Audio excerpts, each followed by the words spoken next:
Today, I want to talk about what I'm calling the liberal and conservative zoos. Like, if you were to go to a conservative zoo, what kind of species would you see? And likewise on the left. And I mean, right now, of course, the parties are more polarized than they've been for, they were even 10 years ago. And but they've been polarized for a while. And so there are also divisions within the parties, and there are many types of conservatives, just as there are many types of liberals.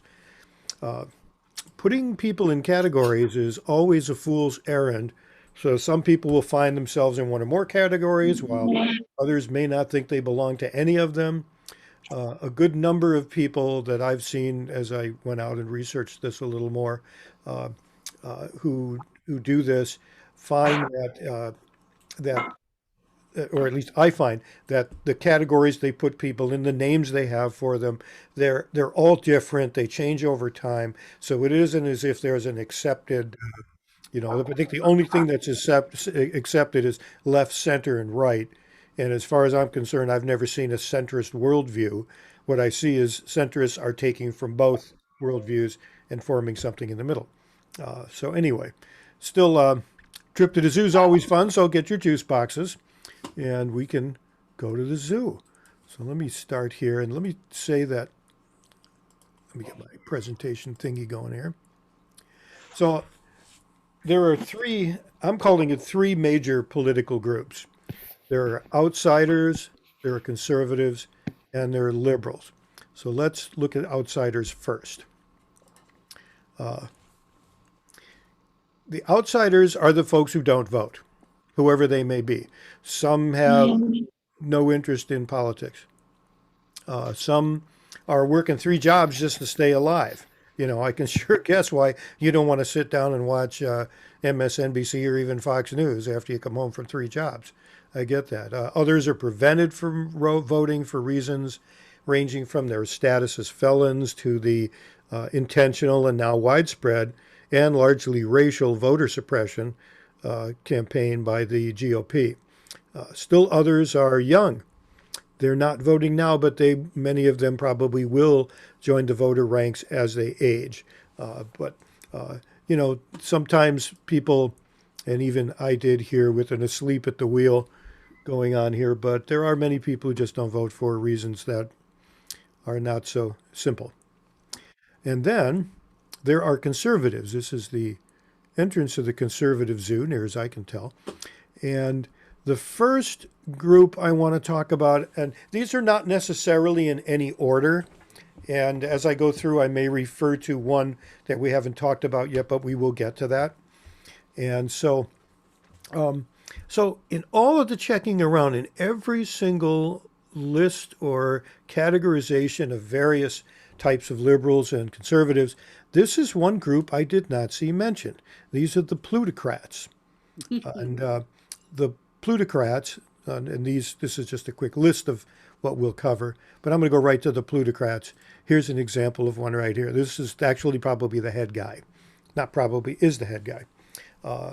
And maybe one reason they're not spoken about as much is because the word plutocracy describes actually a form of government where a very few very rich people pretty much run the show, which, as far as I'm concerned, is exactly what's going on now, and certainly is on the right.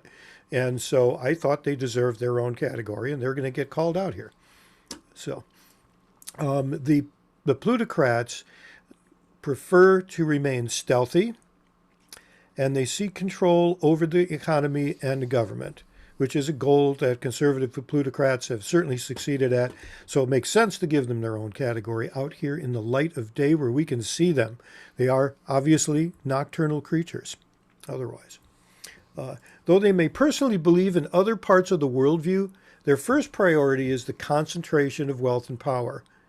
They may believe they are better and more deserving than anybody else. We've seen that in part of the conservative worldview. But they may also not even care much what anybody thinks as long as they accrete sufficient money and power. Social issues to them are a means to an end as they seek to divide Americans against one another and to reduce the people's power.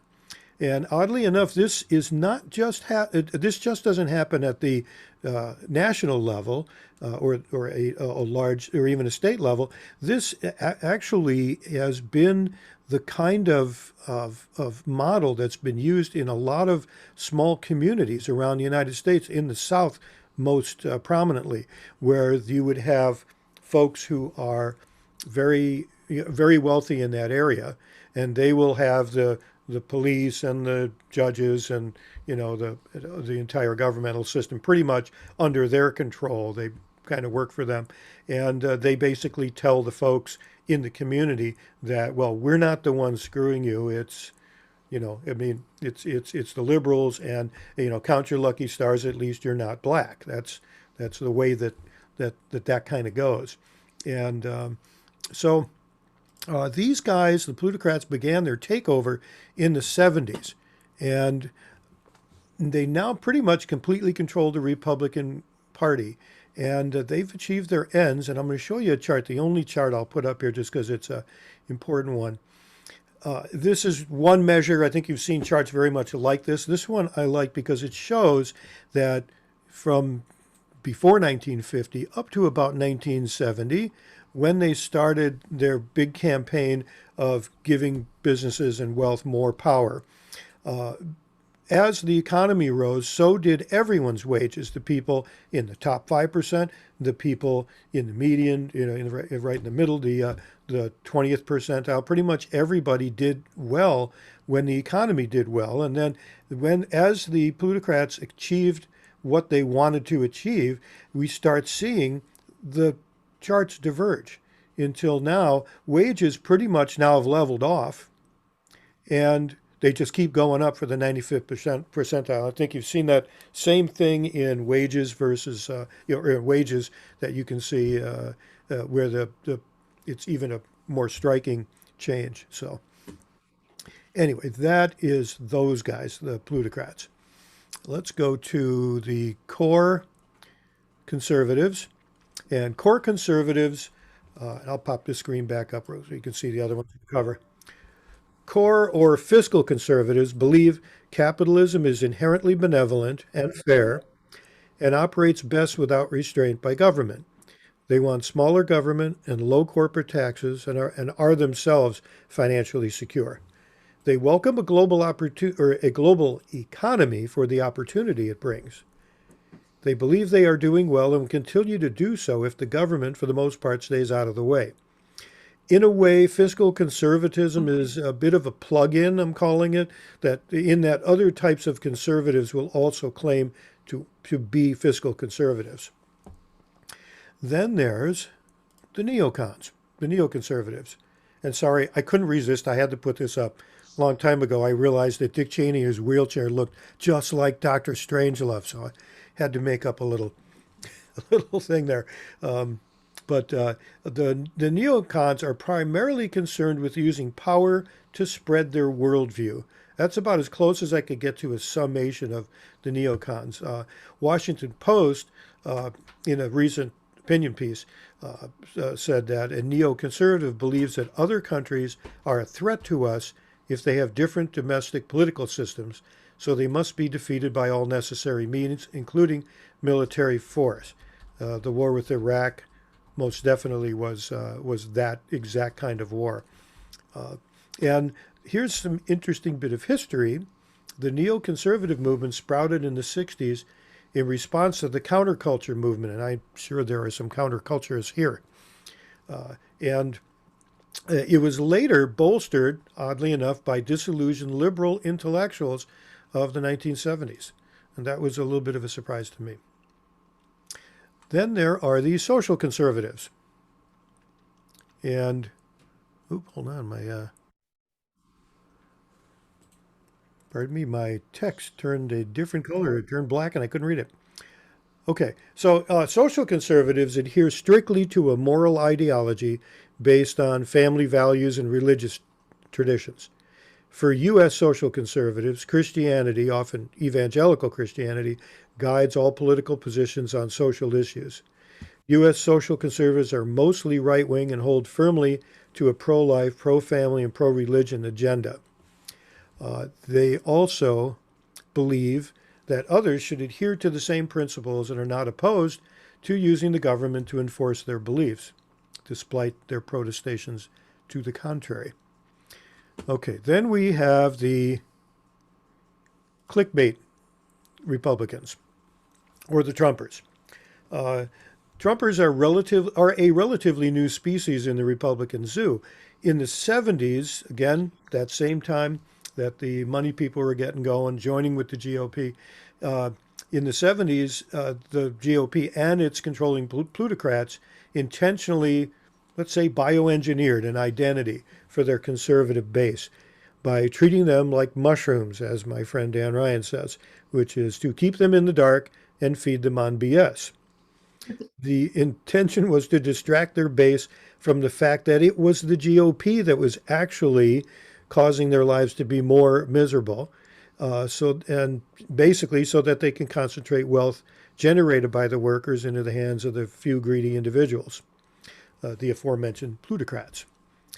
And uh, and again, this that same model is still just like it was in the South, where local communities are dominated by the local group of wealthy people.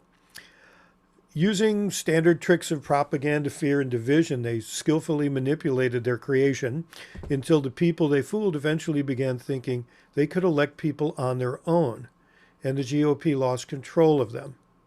This is, I think, one of the big news items of the last 5 or 6 years. While this group may have an understanding of the conservative worldview, at least the one that's been manufactured for them, policy and governing do not appear to be goals of the Trumpers. They live primarily to own the libs, and I'm editorializing obviously, but wallow in angry, self-righteous indignation. And late night comics even revel in asking Trumpers to explain their reasons for opposing whatever it is they oppose, and they generally have no idea. I think you've seen these very same things, which I believe is something that in a way works in our favor. It sounds crazy, but think about it. If these people really don't know what they believe, or what they believe is what they've been told over and over and over, because if anything, the Republicans are consistent. Since that is true, you may find, and I have found, that when I speak to folks and give them another way to think about it, they will say, I never thought of it that way. I mean, they are genuinely surprised that there's any other way to think about it. I'm not hitting them with, you know, messages taken from the DNC. I'm hitting them with a well-framed message that just talks about people and what our kind of policies do for people and how that might look to them and everybody else. So anyway, that I think we got to keep in the back of our mind. I don't think it's completely futile to approach people on the far right even and make sure they hear our message too. You never know. And I've known people, including the woman who helped me put Connections Lab together in its more successful iteration. She went from being a hard right Christian conservative, almost in a cloistered community, and came out and has changed her worldview entirely. It can happen. Also, oddly, this group is somewhat populist and actually agree on a surprising number of issues with Democrats. And in fact, some of these folks in the 2016, the run-up to the 2016 election, when Hillary and Bernie were battling it out, some of them were actually heard to say, you know, and I kind of like that Bernie guy too. And you think it doesn't make any sense, but it does. In that both of them were having populist messages. They were both talking about what regular people could expect. The only difference is, of course, Trump was lying to them and Bernie wasn't. But, you know, still, it was the same message in a lot of ways. Um, So, yeah. Um, so anyway, they do agree with us on a number of issues. I mean, you know, the easy ones are the background checks and so forth. But they don't know that they necessarily agree with us. They might not admit it if they did. As to a form of government, I don't know how much they think about this, but in general, as we've seen, they lean authoritarian and anti-democratic. There is another group of conservatives that are very important to us. I call them lifeboat Republicans, and they are an endangered species. They say, I didn't leave the party left me. That's the call of the lifeboat Republican, set adrift after they lost control of the hellbound ship the GOP launched with the plutocrats that ended up bringing about the Trumpers. And these people had enough good sense to leave, and and most of them are still fiscally conservative. But I think this is a lot of the remnants of the old fiscally conservative but socially liberal Republicans that we used to see a lot more of. And they understand that working together with Democrats ended up always resulting in compromise at least, or creative solutions at best. And as the GOP became unhinged, these folks understood where the GOP was going. They now publicly state that their former party is off the rails and that voters should vote for Democrats. I encourage you to find these people if you can. Make friends with them. If you want to actually see this in action, I still think it's pretty astounding. There's a show on MSNBC, Morning Joe. I've mentioned it before. Joe Scarborough still considers himself a conservative. He's married to Mika Brzezinski, who's as liberal as they come, and they have a mix of guests on the show, and you hear the lifeboat Republicans and liberals speaking together on the same show, making all sorts of sense and agreeing with each other. It gives me hope. I don't have a picture for this next group. I'm calling them New Market Republicans. I kind of lifted the word from Pew Research. And this was a curious group that I've kind of only been vaguely aware of. And let me describe it to you and see what you think. New Market Republicans believe the economic system benefits the wealthy and powerful in virtually equal percentage with solid liberals. The liberals believe it at about, I think it's 98%, and these New Market Republicans believe the rich control everything by about 96%. They're right there with us. They are in favor of raising taxes on corporations. They see a bright future for the nation, and for younger people, they believe they will do better than their folks. That I hadn't heard there was pretty much anybody saying that. They are young and somewhat multiracial. They're pro-business and are supportive of immigrants and what they bring to the country. Their likely habitat is Silicon Valley. And then this guy, Libertarians. The Libertarians, I think it's pretty easy to sum these guys up. They're primarily interested in individual liberty and self-interest. Libertarians would be pretty much fine if virtually all of government just simply disappeared. And that's kind of the conservative zoo. And I thought I'd stop for a minute because I'm sure I said about 100 controversial things in there. So let loose. What do you think? And Ted, don't forget to take a sip from your juice boxes. There's one question in the chat, Okay. and it is who on the left side is like a Charles Koch? I thought of right away. I thought of that the conservatives have demonized George Soros over the years, acting like he's a Charles Koch, but I don't believe that he's pulling any strings or anything like that. He's just a wealthy donor to Democrats. But I don't know though. Maybe he is pulling more strings than I think he is, but I just don't seem to think he's as evil. But that's one that he is demonized, I know, by the conservatives. Could I raise one question about the right wing, left wing? Sure. In early 2020, President Trump announced that he thought he could come to a provisional settlement with the Taliban. He said as long as they agreed with him that they would not provide sanctuary for the terrorists, on that basis, he was going to pull the troops out of Iraq or out of Afghanistan. This is often forgotten.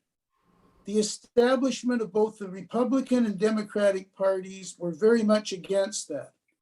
The people in favor of it, you've mentioned 3 of the 4 groups tonight.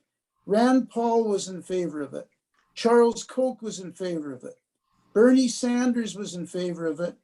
AOC and the so-called squad was in favor of it. How would that be categorized on right wing, left wing? That's a really interesting question. I think what you see just by the fact that those people are so widely separated, is that these categories are somewhat mushy and people move freely about them depending on the issue. As George Lakoff would say, they're biconceptuals. Everybody is a mixture of both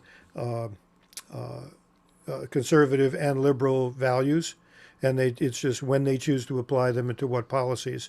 And so I don't know that that particular decision fits neatly into any one of them. It seems to me that there were good reasons not to believe Trump, or not to believe that that would actually work, because the Taliban. I don't know what they would gain. I mean, they certainly have lied before; they will lie again. So who knows? But I mean, I don't know. That's a good question, Tom. And I think the answer again is that people do move between these things. The different issues bring up different ways of approaching it, different perspectives. And that's why, George, you know my theory that I think that Bernie Sanders and Donald Trump are a lot closer in it than a lot of people think in the support they're getting. They're getting protest votes on things. The only other point I want to make, because there's lots of other people on here. They're populists. They have a populist message, whether they actually believe in it or not. And Trump's Let's make one thing, and every expert will agree on this. Since 1980, the inequality of wealth has been brought about because wages for wage earners have been stagnant, and the increase in wealth has been due to the increase in capital, well beyond any productive capacity. And that's why I think this world capital tax can be a potential game changer, and we got to concentrate on that. I think the Biden administration has done a really good job on that, and it's not being sold well enough. Hey, George, can I ask a question? Yeah, Joel, and thank you for keeping me honest that mushrooms are grown in horse poopy and not bull poop. Yeah, let's be accurate. Yeah, sorry, man. I totally blew it. I totally understand if nobody ever wants to come again. That's all right. You're a newbie, so we'll cut you some slack.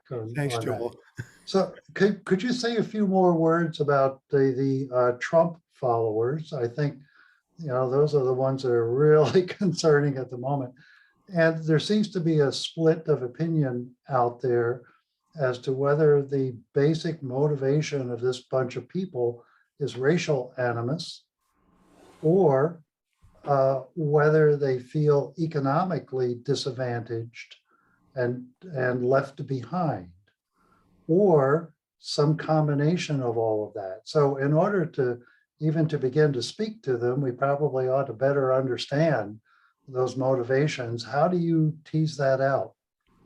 I think you hit the nail on the head. I mean, I think those two are big driving factors. Certainly, race has been used to divide people for a long time, and I mean, in a way, I don't. I kind of feel a little sorry for folks who've bought into the whole QAnon and the whole right wing world as it is today, because people have spent an awful lot of money and a lot of time to study the psychology of manipulation and have really worked very hard and very skillfully at manipulating people, and they've done very well with it. It's fear, but those people themselves, I think, like you say, they feel like the economy isn't giving them a fair shake, and I think that's the way we can reach people, as we find, a good example is Jane Klebb, chair of the Nebraska Party. She has a great book. I always keep it within arm's length. It's called Harvest the Vote. And, there we go. I don't know if that's reading the right way or not, but it's a great book. And Jane Klebb, she would go to, there'd be a meeting on farm policy or a fracking group coming in to try to do stuff. The pipeline coming through, which was opposed by both liberals and conservatives in many parts of Nebraska. And she was just going to all of these things.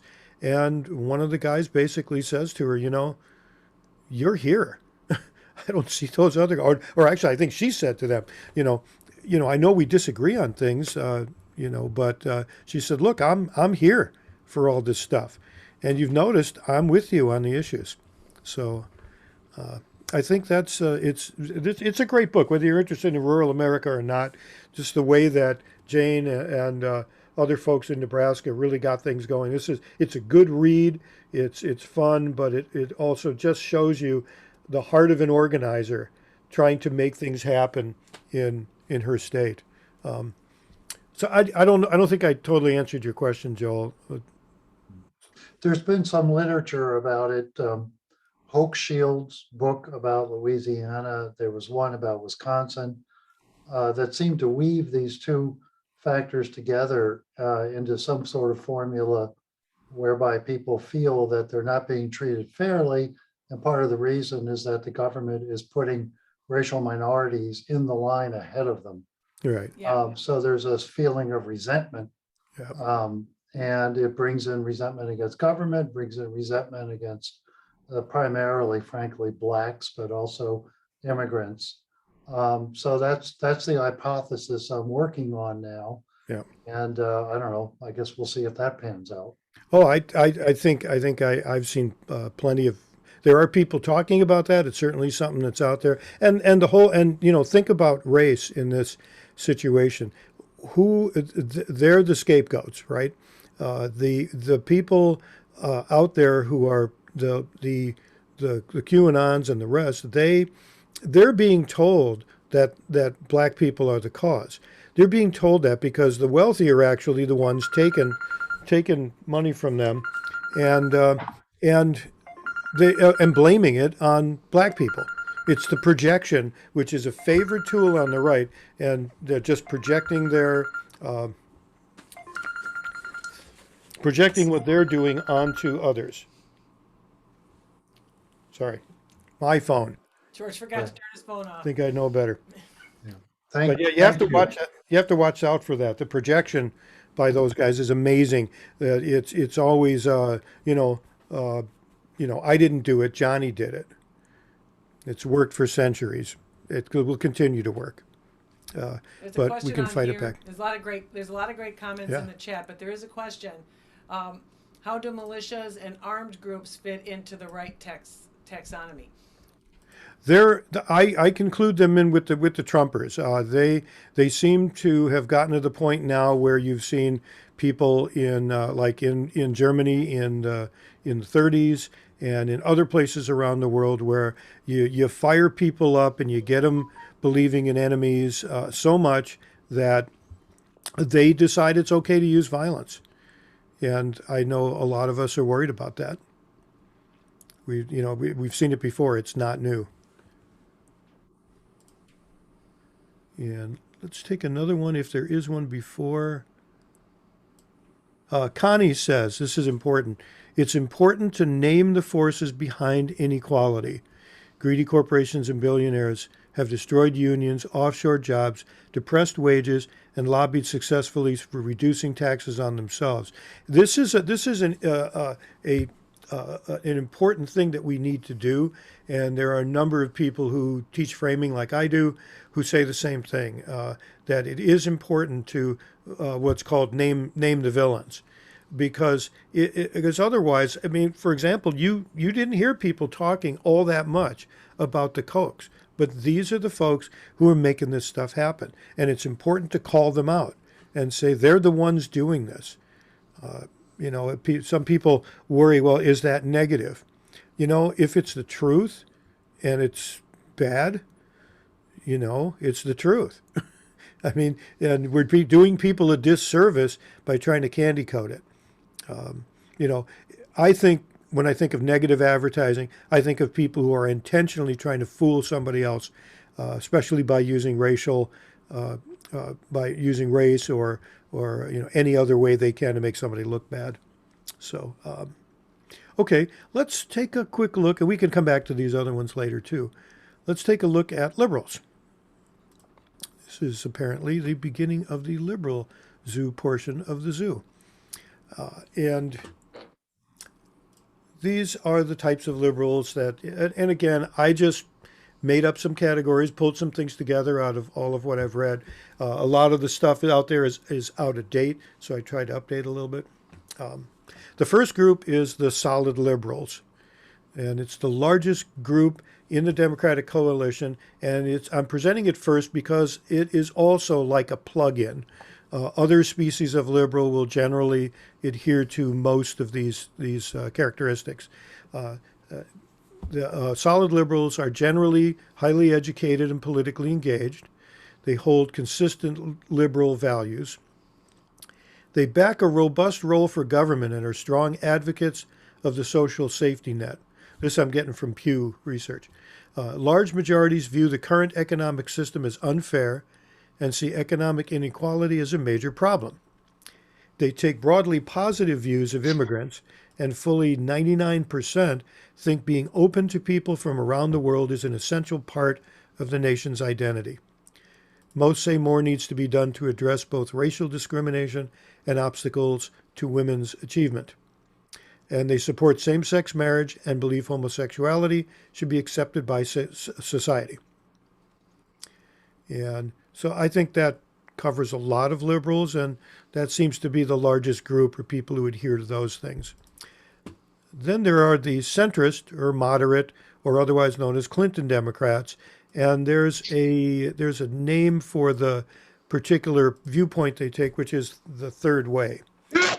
And culturally, the centrists are liberal, and they're economically moderate, or sometimes even conservative. Joe Manchin is an example of that. Centrist Democrats advocate a third way of center-right economics and center-left social policy. And I had to crib from Wikipedia because they did a good job on this one. The third way is in favor of growth, entrepreneurship, enterprise, and wealth creation, but is also in favor of greater social justice, and it sees the state playing a major role in bringing this about. Sometimes Wikipedia just does a nice job of summing things up. Economically, centrists accept a larger role of the market and of business in handling the needs of citizens, and have often been in favor of deregulation and lower taxes on high income earners, and also maybe outsourcing of government responsibilities. Centrists, and this is interesting between different groups in the party, centrists view progressives, and especially ultra-progressives, as demanding too much too soon. They believe gradual progress is the way to achieve our common ends. While progressives believe centrists have pulled Democratic voters too far right, centrists believe progressives pull voters too far left. It's been charged by Thomas Frank. He's the guy who wrote What's the Matter with Kansas, Listen Liberal, and his newest one, The People Know, N-O. And it's been charged by Thomas Frank and many others that centrists are insulated in the Washington bubble, too close to business, and too enamored of their own intellectual certitude to tolerate other liberal viewpoints. This is interesting, and I had been largely unaware, and I keep reading, I'm still researching this, that there's apparently is a group of folks basically inside the Beltway who pretty much think they know way more than anybody else anywhere. And my problem with that is, if that was true, how come we only break even against a party that's off the rails? I don't get it. I find it hard for them to make that claim. Okay, now on to progressives. In general, progressives believes many of the same things as the People's Party of the early 1900s, that people united across race and class, across urban and rural, farmer and labor, etc., can and must reclaim their power from the greedy plutocrats who divide us and put personal profit ahead of the common good. Progressives believe in social and economic progress through wise investment in people and infrastructure. They have an inclusive view of immigration and multiculturalism, and they seek protection against runaway capitalism. They agree with ultra-progressives, they're coming up next, that the party has gone too centrist. On the other hand, progressives fear that the ultra-progressives push too forcefully and miss the larger picture. Push too forcefully for individual issues, but miss the larger picture. They believe ultra-progressives do not understand that progressives can easily gain power by simply running for party office and thereby gaining the advantages of party power. They also see the incrementalism of centrist Democrats as weak and ineffective, and the reluctance to embrace progressive ideas as responsible for the stalemate we have in Washington and around the country. Unlike centrist Democrats, progressives believe a full-throated defense of progressive values is important, and that going big on progressive policies would be appealing to voters, even currently right-leaning ones, should they actually get a chance to hear that message. And ultra-progressives generally agree with progressives on economic, governmental, and social issues, and that incrementalism has cost us all dearly, but differ from progressives in being distrustful of a Democratic Party they believe caters to or is controlled by centrists. Ultra-progressives demand and aggressively pursue big changes. One pundit noted, "It is not clear yet that you can win statewide or nationally with this kind of across-the-board very liberal politics," which I found to be just a ridiculous statement. I mean, it's clear that big progressive issues can win and be popular. The People's Party platform in the early 1900s, the New Deal, civil rights, Johnson's Great Society, those are all examples, popular examples of of progressive ideas that fundamentally altered America for the better.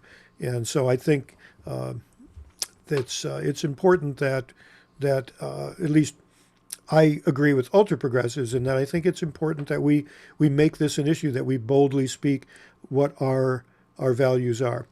But you can see there's some infighting amongst the different groups. Here are a couple, and these are right out of Pew Research, recent Pew Research, and they have these two categories. These are the last two ones. And the first one is Opportunity Democrats. Again, a group I was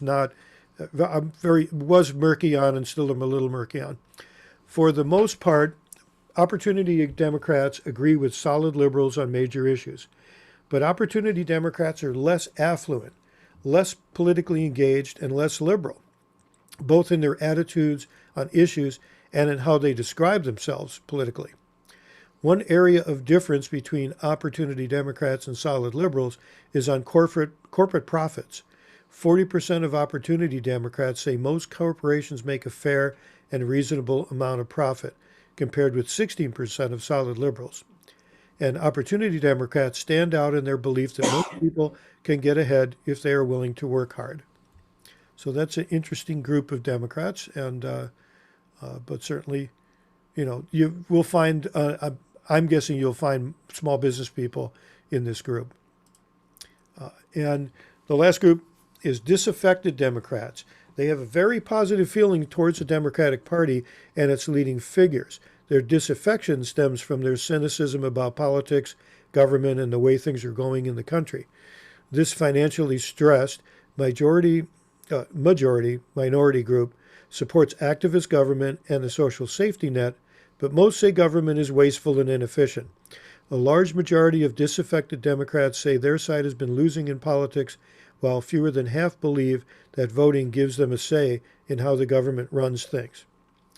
And which is kind of sad to contemplate, that people don't believe they have a say.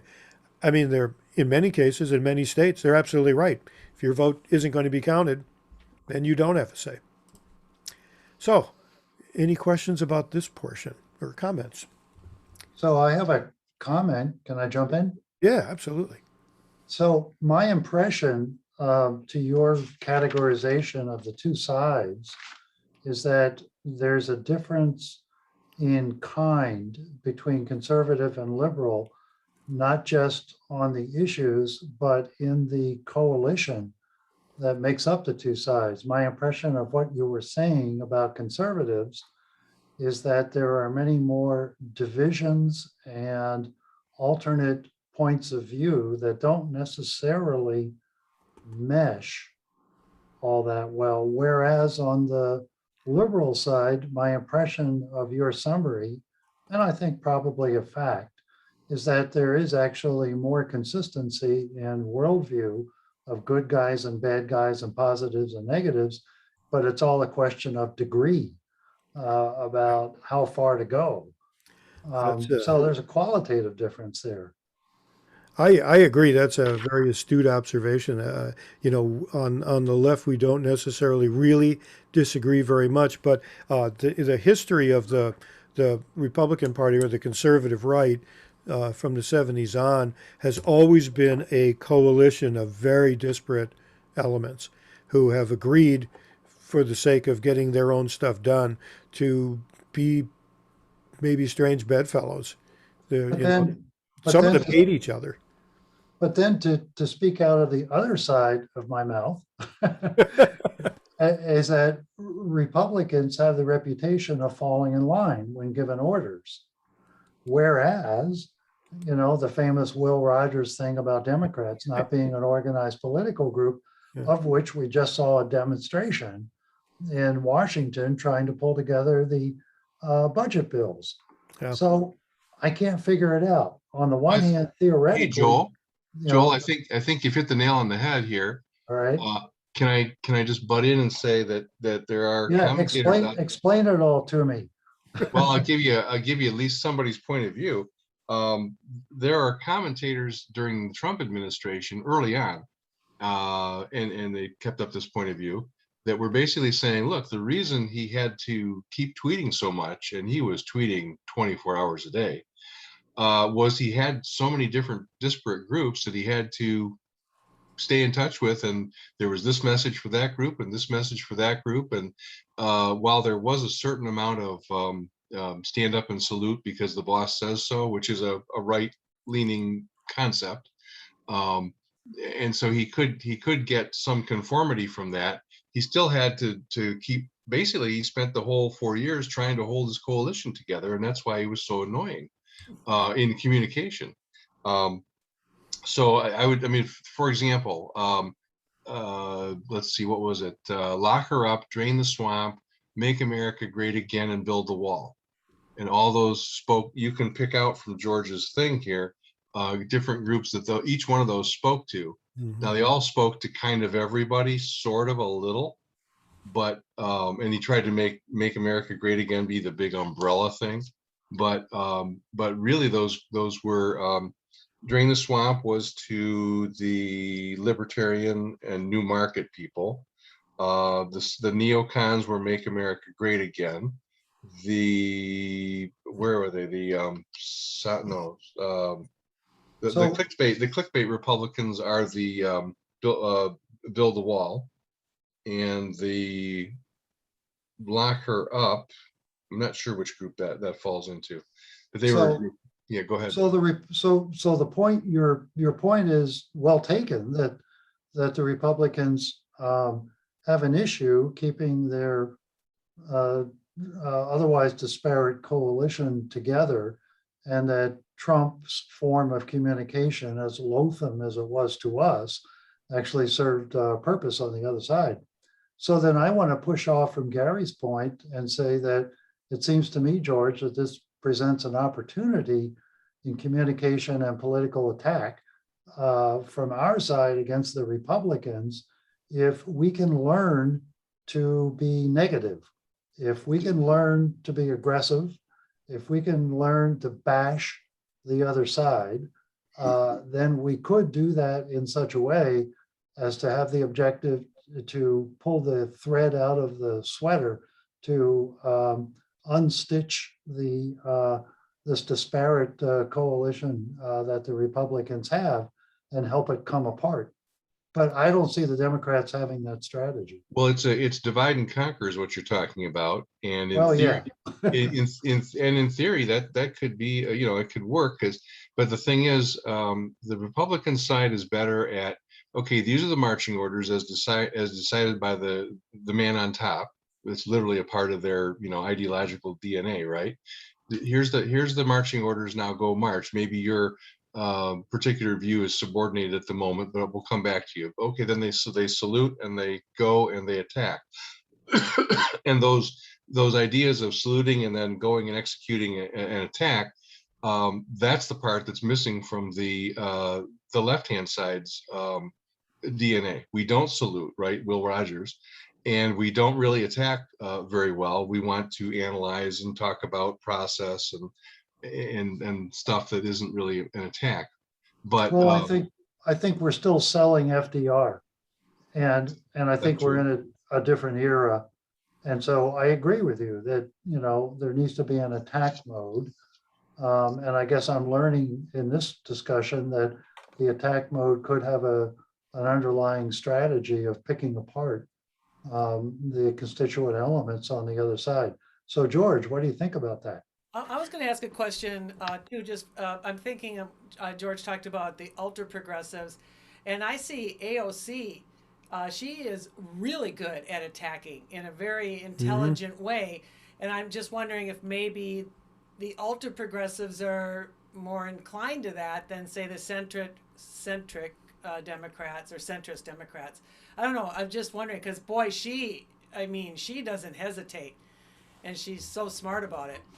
I mean, wouldn't it be great if on our side we actually had a really good communication strategy?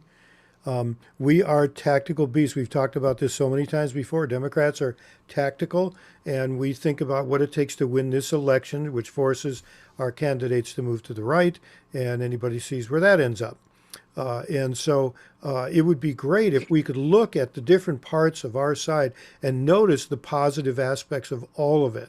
You know, with all of us, each different group brings a lot to the table. We're closer together than the Republicans are close in their groups. And if we sat down and just said, you know, okay, I think we just need to have a common messaging strategy and a common strategy for what we want to achieve, and then set about doing that and find ways to, you know, put our differences aside like the Republicans do, and say, let's just get something done on our end. The Republicans don't want to do anything, so we have this big opening that we can do stuff if we could actually get together and do it, and we get the number of folks involved. And you know, my own personal feeling is I think that the party is a way to do that.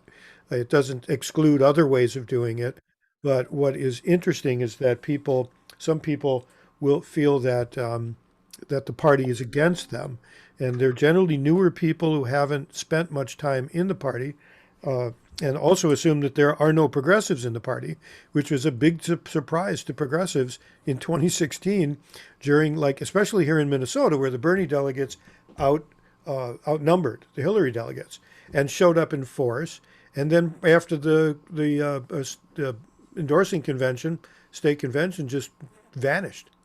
And the progressives who've been around a while are going, "Where'd you guys go?" You know, and so I think it would really behoove us to have a Truth and Reconciliation Commission come together on this stuff and move forward. One thing about the conservatives that they have, which we don't, that Lakoff calls out in his work, is that one of the core values of conservatism is to ensure the survival of the worldview. And they put a lot of time, money, and effort into that. And it's something that we think that we're all so different, but as Joel and Gary just point out, we're way more similar. So I like that. What else? What else we have going here? Who's got a? There's a couple questions in the chat. The difference between Warren and Jayapal, or is Jayapal is more suspicious of the centrist Dems? That was one of the questions. Yeah, I think the there isn't as huge a difference between the ultra progressives and the progressives. They're both progressives. I think Elizabeth Warren may be more willing to work within the system and is more steeped in that system, and so and whereas Jayapal and AOC and others have said, you know what, we've tried that route and we're just going to go for it. Otherwise, I think that's kind of the difference. Again, as Joel said, a matter of degree than of kind. And what else do we have? Somebody else asked, where would you put Andrew Yang in? That's an interesting question. He's kind of got his own thing going. I would almost say, I don't know. What do you guys think? I'm thinking Opportunity Democrats. What do you guys think? I agree. Opportunity. Are you all receiving emails from him? I just got one today. I think he's trying to do a break-off party or something. I don't know. Great. Yeah. That's all we need. Although there's been talk, serious talk, of the lifeboat Republicans starting something. They're not quite ready to jump on a separate party, but they're basically saying they will if they have to, kind of thing. That's kind of wild. Well, do we have more questions or Yeah, comments so I here? think Yeah. Tom asked, so what is the worldview for Dems? You know, I'll get cheeky and say I highly encourage you to attend our next worldview training session, where we go into that in great depth. But the worldview for Dems has I don't know if I can pull it up here real quick. I don't know. I'm wondering, Tom. Though I'm also a little bit thinking that maybe you mean like, given that there's all these different zoos or whatever, is there a worldview that like holds them together? Or is it changing? Is that kind of what you're saying? I'm looking for the common thread that holds us all together, because that's what we need to go after, I think. Yeah, And create Uh, the worldview. I'll give you kind of a. Oh, yeah. Go ahead, Roger. Yeah, George Lakoff kind of addresses that. Says the essence of the Republican Party is everybody's responsible for themselves and not really for anybody else. It's that libertarian Ayn Rand, every man for himself philosophy. But the Democrats believe everybody is responsible to take care of themselves, but we also owe a responsibility to other people. That's why we believe in safety net out there. That there are people that are less advantaged, and there are people that we should do something for. Yep, and also add, and in that very same core value, also can be put, it's not just folks who might need a hand up. It's also the fact that we as citizens care enough about each other that we can empower through our government, we can empower ourselves. We can say, you know what, as we did, we want our children and all our citizens to be educated. So public school for all kids. And we think it's important that businesses are able to move goods and that people can travel freely. So we built interstates. We think it's important that planes don't fall out of the sky. So we have the FAA. So we have a lot of positive messages we don't think about. We do tend to think a lot about those who are in need, which obviously is at the very core value of Democrats, which is empathy or / love. And that's right, and that's for everybody. In fact, Paul Wellstone, our former senator here, our late Senator Paul Wellstone, said, we all do better when we all do better. That's a wonderful way to put it. I would say otherwise, there's empathy. Lakoff's an advisor on what we do, and he's said, if you're going to tell him anything, tell him this: private or public support for private success. And I think that's that positive message we have for not only individuals, but also for businesses. You know, I mean, all the things that we do for business, we don't remind business people that, you know, it's okay for you to say thank you that we educated all your employees and that if you fire them, we'll take care of them so they can work for some other employer. And there are all sorts of things we do. We have the courts to uphold your contracts and many, many other things. I think we need to tout that more. George, Yeah, Tom. I kind of think of it as if you want to look at the message, it's the New Testament, right? I've always been a New Testament guy, not an Old Testament guy where there's an eye for an eye. Yep. We need to be compassionate. Well, think about all the great religions of the world. What do they deal with? They deal with issues of morality. It's all about right and wrong. Politics, all politics is moral. Everything about it is right and wrong. And so a friend of mine is a very strong Christian. He leads adult Bible study classes. He's a brilliant guy. He sometimes comes on here, and he was having trouble putting some messages together. And I said, you know, Phil, your superpower is your moral beliefs that you get from your religion. Talk about those moral beliefs. How is it that fixing the problem with the climate crisis, why is that good? Basically, what would Jesus say?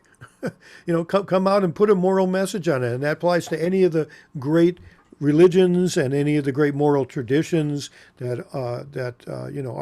aren't theistic. You've got Buddhism and humanism and others. That's a great place to go. If you're ever stuck, just ask yourself, why do I care about this? Why should anybody else care about this? So it is 8 o'clock, and I know some people have to leave. Some people have already left. We always stick around though for a little while to answer questions. If there's more questions or more comments, there are more questions in the chat. Sometimes if we don't get to all the questions in the chat, George will answer them, and we send that back out in an email too. So we can do that. But And then let me point out, we have some other things coming up. Lisa has sent out emails, so we have a couple of other science tracks. We're on a science kick for another couple of these. Then I want to get back, and we are dealing right now and putting together a more detailed treatment response to the school board attacks and the canceling of American history. And Tom Kieckhofer's working with us on that, and see who else is here. Right now, it's just Tom on that, but we're putting that together, and that should be very interesting. And we've learned an awful lot about what's going on, and really think we have a good strategy on that. And then we'll get more back. I want to get more interviews going as we get into January, and we do want to hold another 3-hour workshop. The 3-hour workshop is kind of Lakoff stuff in 3 hours, plus a spin of it of our own, which we call Stop, Drop, and Roll, which helps you to learn how to approach messaging. It's a simple method to remember. So when you're making a message, here's how you do it, kind of thing. And so we will probably do that in the first part of January. So encourage you. Also want to thank people. I'm seeing a lot of new names tonight, and that's great. I hope people continue bringing others, and we love to talk with you. We really, really like to get emails from people about what you're thinking and what you're doing. This is a community. Let's all talk together. And I'd like to, and if you'd also think about the idea of having a discussion list of people who are attendees here who might want to carry the discussion on. I can put together a Google group. So if you have thoughts on that, maybe send that to us. And also be brutally honest and give us some feedback. We love it, as honest as possible. Roger wants to know if he can plug the Truth Brigade. Go ahead, Yes, Roger. sure. That sounds like a cool thing.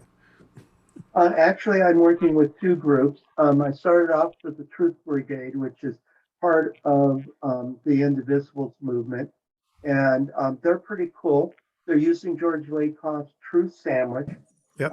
For communication, and their mission is to take and contradict and challenge the misinformation and different information that's online. So I joined Twitter way back in January, and have been working pretty hard on it now for almost a year. And then a week or two ago got recruited by another group called hashtag DemVoice1. And their mission is to use social media to push forward and support Democratic candidates. And I haven't done it yet, but I'm thinking these two groups could kind of meld. So I'm now tweeting and using both of their hashtags. And all of a sudden, the exposure of my tweets just magnified. I had one tweet that got 10,000 looks. Nice. And a lot of them that I'm getting. I used to be getting a really rare 500 every once in a while, but mostly 80 to 200. But now I'm routinely getting 1,000, 2,000, 3,000 Wow. with them getting retweeted like 30 to 40 times. And so like I have one follower that has 60,000 followers. So if she retweets one of my tweets, that goes into the mailbox, 60,000 people. So it's something I'm kind of excited about and been working with and still learning about. And you guys might want to check in on it. Roger, would you send us an email with the information on all that? And I we'll get will. that out to everybody here. Right. They're the reason why I'm here tonight, because I think as you go on in your trainings, you're going to be talking more about brain, how the brain works and how we process and absorb information. Is that correct? Yes. And I think that's going to really support me in working with these two groups. Great. Yeah, send us that information. I would love to get that out to everybody and also go check it out. I want to see it, see your great success. So how do I send it to you? You could put it in the message or in the chat if you want, You can do Okay. that, and which I think you did put at Truth Brigade. But if you have, your own thing and Dem Voice, I guess some of Okay. that's in there. Give us your handle too. Handle. Okay. Look at me, CB guy. and I'll be sending out an email tomorrow, and you can just respond to that as well. Yeah. And that email might come through Eventbrite. I try to send them out through my Gmail, but there might be just a couple too many people this time. So, but you can respond to my. It'll come back to me, even if it comes through Eventbrite. I have a question for Hanny. Where is Kitsap County? Hi, one moment. Thank you. Hello. Hello.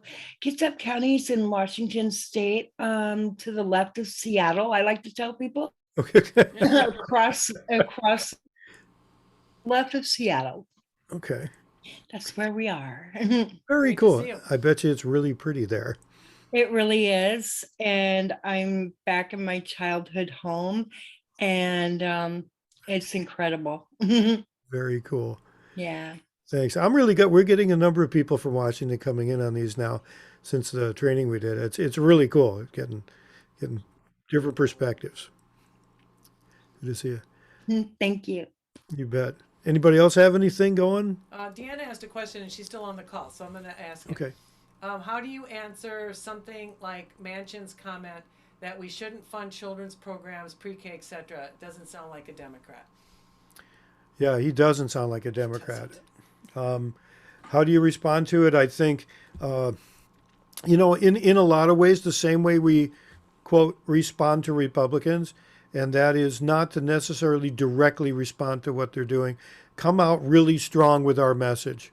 Just come out really strong with why that matters. Why wouldn't we want to make sure every kid has what every kid needs? That kind of thing. And just to be really strong on our message. It's tough. Joe Manchin is a interesting character, and he's, Can I say something here yeah, just quickly? please. Well, the reason why I asked that is when you brought up Clinton's and the conservative Democrats ideals. I've heard a lot of people say they believe that's actually the Republicans that have been disenfranchised from the Republican Party moving into the Democratic Party. And Manchin's remarks actually kind of follow that whole idea.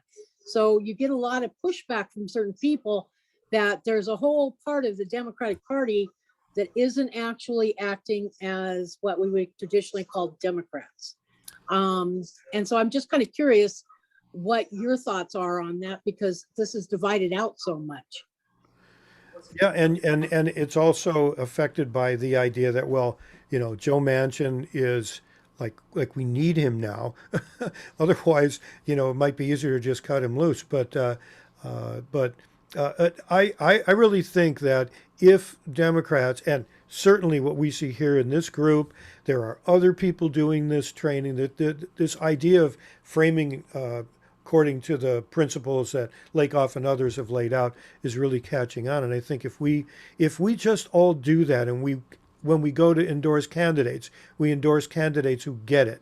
And when we go to party meetings, or we communicate with other members of the Democratic Party and other liberal organizations, we also keep doing that kind of messaging, so that in effect we define ourselves as believing those values and supporting those issues. So then those people who don't quite fit will stick out a little more and be noticeable. I'm not sure there's a real. I don't think we're going to reform Manchin. Right. But if That's- we Yeah, go ahead, Deanna. I'm sorry. No, I was just going to say, just so you know, I'm actually a friend of Camilla's. So I come from that background in Washington State. You are So fortunate. She's awesome. this does interest me how the Democratic Party, we have the shift in the more right-leaning part of the Democratic Party Mhm. versus what's going on in the more progressive part. So Well, I'm just, some of the dynamics are interesting to me. Well, and look at the success of both Pramila Jayapal and AOC and the Squad and others and Elizabeth Warren. These messages are resonating with people, and right now, I believe there are probably more. If it's easy to divide them up, probably more progressive Democrats in the House than there are centrist Democrats. I think that's finally happened. Certainly, the progressives have stood up and said, "We're here, and we're not going to take a lot of crap anymore." And I think that's great. I think it's Bernie, when he ran, what he did most, what he accomplished most, was to, in effect, make Democrats get back to their core values. And then you see AOC and the Squad coming in and doing and owning those values and talking about them. And that stuff resonates. And if we all do it, I think it'll resonate even more. This whole idea that we can't, we have to be afraid of freaking out the right wing folks or we'll lose their vote. I don't know that we have their vote to lose. And if we are able to get our messages across that are messages about real people, in effect, they're inherently populist. I think there's a lot more appeal for that. It might not happen tomorrow, but, because we don't have a strategy, well, let's start one today and let's do this. It may take 10 years, but that's better than not ever starting it at all. That's my feeling. Can I make one comment about the Joe Manchin situation? Yeah. I think we have to address not Joe Manchin, but the electorate. How many people realize the incredible shift in West Virginia, which was the highest Democratic vote for president when we moved here 20 years ago, Yeah. and in the two Trump elections is the highest Republican vote for president. So the electorate there has shifted their allegiance dramatically from one party to another. Joe Manchin probably hasn't changed at all. He's made his money in the coal industry. His family did. Yep. So. Yeah, that's true. These kind of changes can happen. They can happen. One of the ironies there is West Virginia is one of the 4 states in the country. Yeah. It's a good reason to read What's the Matter with Kansas and also Deer Hunting with Jesus. Older books, but ones that kind of delve into the history of that, which I've been doing more and more, and it's absolutely fascinating. And I think sheds a lot of light on what you're saying, Tom. How those changes happen. Yeah. Yeah. Yeah. And they support, when Quinnipiac went in there with that survey on the Affordable Care Act, they supported all the major tenets of it by 60% or more. And then they asked the final question, what's your overall view of it? And more than 2/3 were opposed to it. Well, they said, what is your view of Obamacare? And then that's when the opposition happened. But up to that point, they liked all of the parts of it. Exactly. So there, when we talk about messaging, there's a huge part of it. I mean, the states of the union that most need a reform in the healthcare system are the ones most dramatically against this.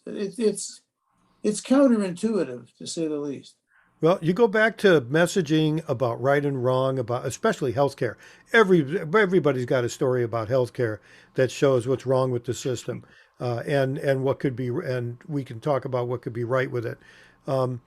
If we're doing that rather than getting into deep policy, people aren't they're not going to sit there and listen to a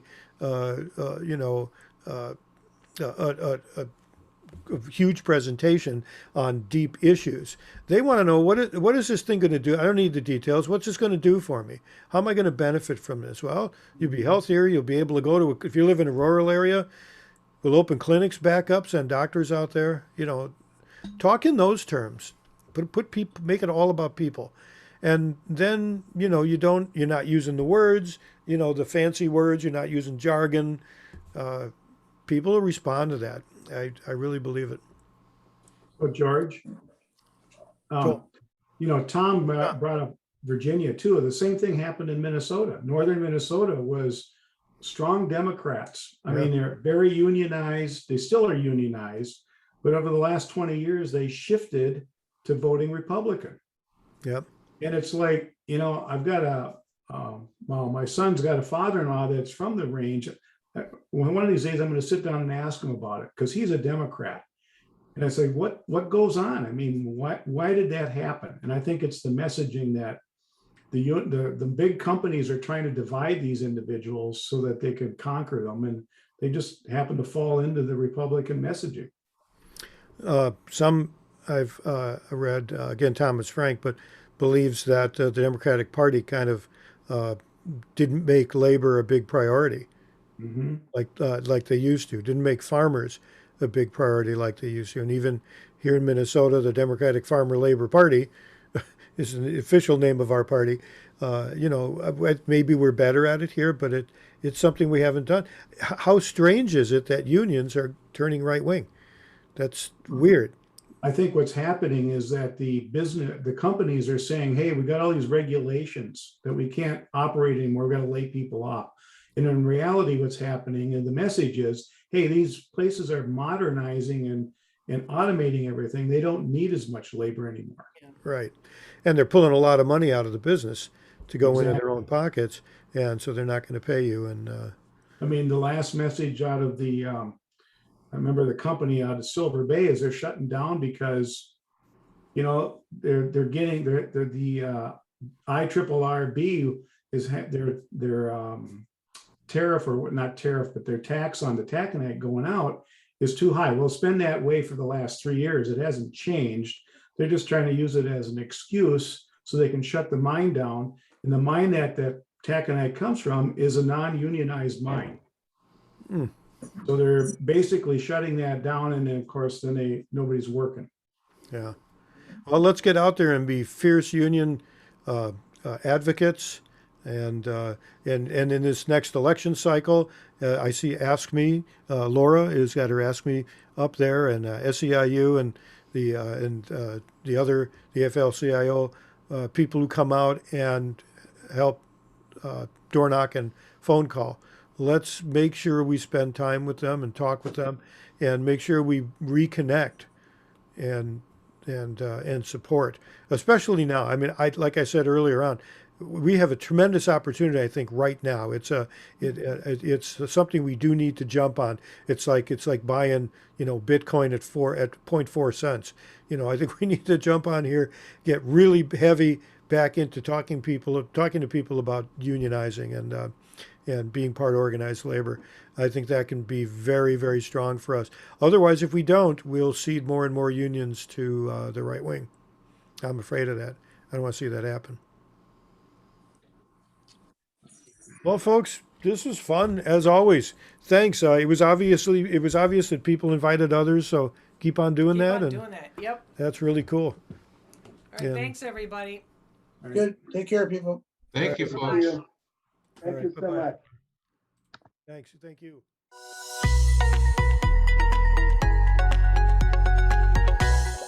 connectionslab.org